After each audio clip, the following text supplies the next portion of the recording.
5 বছর পর পূর্ণাঙ্গ সিলেবাসে অভিন্ন প্রশ্নপত্রে শুরু হয়েছে এসএসসি ও সমমানের পরীক্ষা। আজ বৃহস্পতিবার সকাল 10টা থেকে দুপুর 1টা পর্যন্ত বাংলা প্রথম পত্রের পরীক্ষার মধ্য দিয়ে দেশের 11টি শিক্ষা বোর্ডের অধীনে একযোগে এই পরীক্ষা শুরু হয়।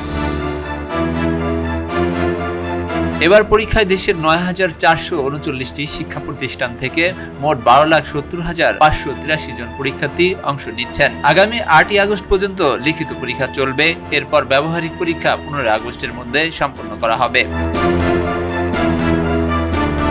পরীক্ষার সুষ্ঠু স্বচ্ছ পরিবেশ নিশ্চিত করতে এবার নেওয়া হয়েছে বিশেষ নিরাপত্তা ব্যবস্থা। প্রতিটি পরীক্ষা কেন্দ্রে স্থাপন করা হয়েছে সিসিটিভি ক্যামেরা। পাশাপাশি আইন শৃঙ্খলা রক্ষাকারী বাহিনীর সদস্যরা বডি ক্যামেরা ব্যবহার করে দায়িত্ব পালন করছেন, যাতে নকল ও অনিয়ম প্রতিরোধ করা যায়।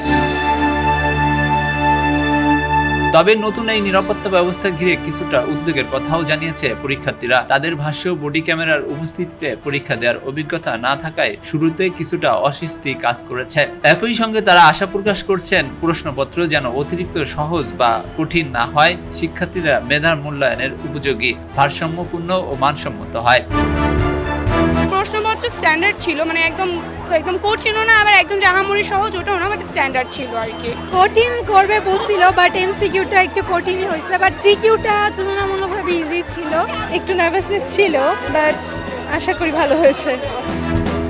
পরীক্ষা কেন্দ্রের পরিবেশ নিয়ে সন্তোষ প্রকাশ করেছেন অভিভাবকরাও। তাদের প্রত্যাশা, পুরো পরীক্ষা যেন একইভাবে সুষ্ঠু, শান্তিপূর্ণ ও নকলমুক্ত পরিবেশে সম্পন্ন হয়।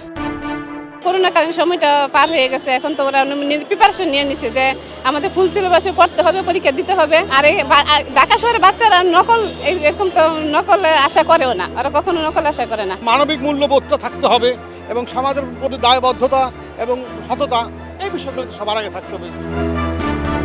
এদিকে অভিন্ন প্রশ্নপত্রের পরীক্ষার আয়োজনের উদ্যোগকে ইতিবাচক হিসেবে দেখছেন শিক্ষাবিদরা। তবে তাদের মতে প্রশ্নপত্র প্রণয়নের ক্ষেত্রে দেশের শহর ও প্রত্যন্ত অঞ্চলের শিক্ষা প্রতিষ্ঠানগুলোর সুযোগ সুবিধা, শিক্ষক সংকট এবং শিক্ষার পরিবেশের পার্থক্য বিবেচনায় রাখা জরুরি। এমন প্রশ্নপত্র প্রণয়ন করতে হবে যাতে কোনো অঞ্চলের শিক্ষার্থী বৈষম্যের শিকার না হয় এবং সবার জন্য সমান মূল্যায়নের সুযোগ নিশ্চিত হয়।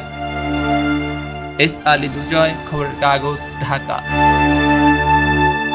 খবরের কাগজ, নিখাত, নির্ভীক, নিরপেক্ষ।